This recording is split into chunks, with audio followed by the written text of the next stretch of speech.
in the fall of 2021, as part of the mandatory freshman orientation for new students at Princeton, all students were forced to watch a video on Princeton's history with racism. And as part of this mandatory viewing, they were also expected to look at an official university website, the Known and Be Heard website, which goes through, it presents a gallery of Princeton's racist past, or what they consider to be Princeton's racist past.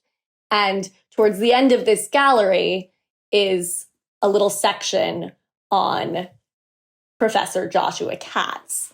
And he is presented as the latest instantiation of Princeton's long history of racism, put up against all sorts of unsavory characters from the past. And they take his quotation from his piece, this Declaration of Independence, and they doctor the quotation. They deliberately doctor the quotation. So they remove from the quotation the phrase, including the many Black students. So the original quotation ran, the Black Justice League was a small local terrorist organization that made life miserable for the many, including the many Black students who disagreed with its demands, or something like that. And they removed including the many Black students. And this was clearly a deliberate misquotation on their part. And again, this was mandatory viewing for the entire freshman class. So he was part of freshman orientation. His story was part of it. Correct. Yes. Wow. So then you have to look at everything that's gone on in the last year, and you have to say, well, was this really could he possibly have had experienced due process in his second investigation when, the university is meanwhile defaming him as a racist to the entire freshman class? It makes you wonder. So when they reinvestigated this complaint, were there new allegations had been made? Yeah, so in 2018 or 2017, the relationship had been brought to the attention of the university by an anonymous third party, or rather anonymous to us, I assume not anonymous to the university. But it was not the woman, and it was not Joshua, obviously. The university repeatedly approached the woman in question and asked her if she would like to participate in their investigation. She repeatedly declined. She did not want anything to do with the investigation. In fact, she said repeatedly to Joshua, because they had remained in touch periodically over the years, she said specifically to him that she wanted to maintain her privacy. She felt like the whole investigation was a violation of her privacy, and she wanted nothing to do with it. Fast forward to 2021, the Daily Princetonian report comes out. Simultaneously to this, the woman finds out that he's engaged to marry me. And she decides to come forward. And so she then issued her own complaint in the early spring, I guess, of 2021. And that was what launched the second investigation. Okay. Then, as far as the complaint concerning his relationship with this woman, it had been adjudicated. He had served whatever consequences they had assigned to him. He had been reinstated, was back in the classroom in 19 and 20, and then he made these statements. This digging goes into what had happened before. The case is reopened, re-adjudicated, and that was the reason that was given for him being fired.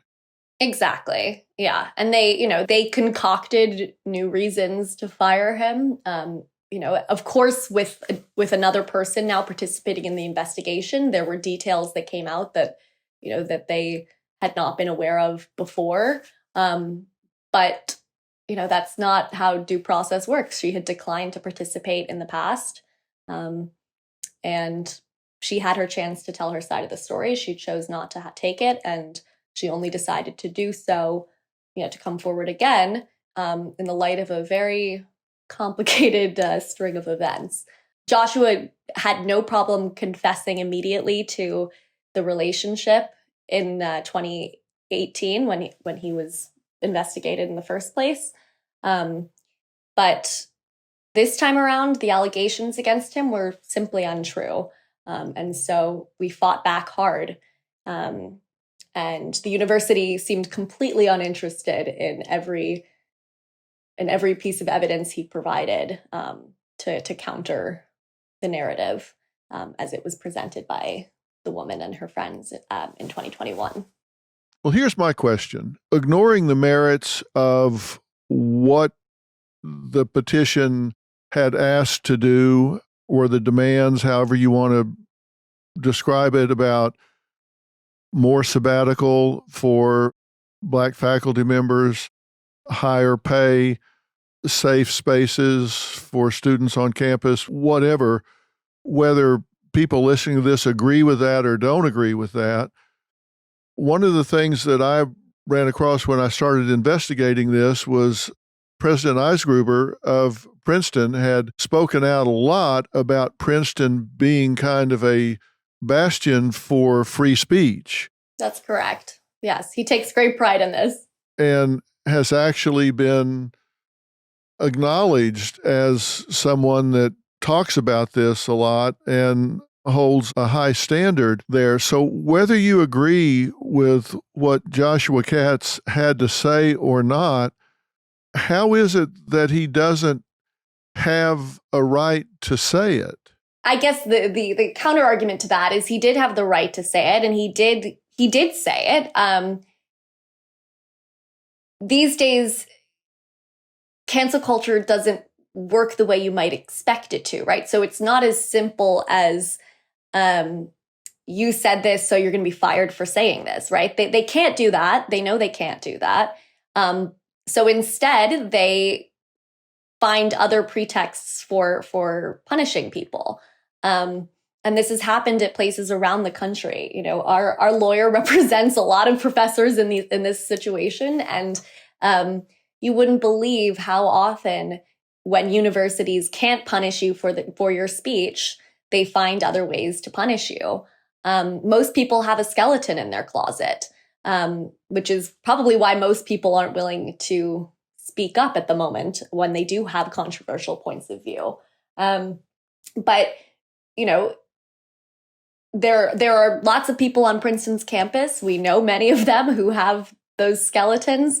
And Princeton doesn't go around investigating them. There's only one reason why Joshua has been reinvestigated and ultimately fired, and that is because he spoke in 2020. I think it's as certain as it can be that none of this would have happened were it not for his article in July of 2020.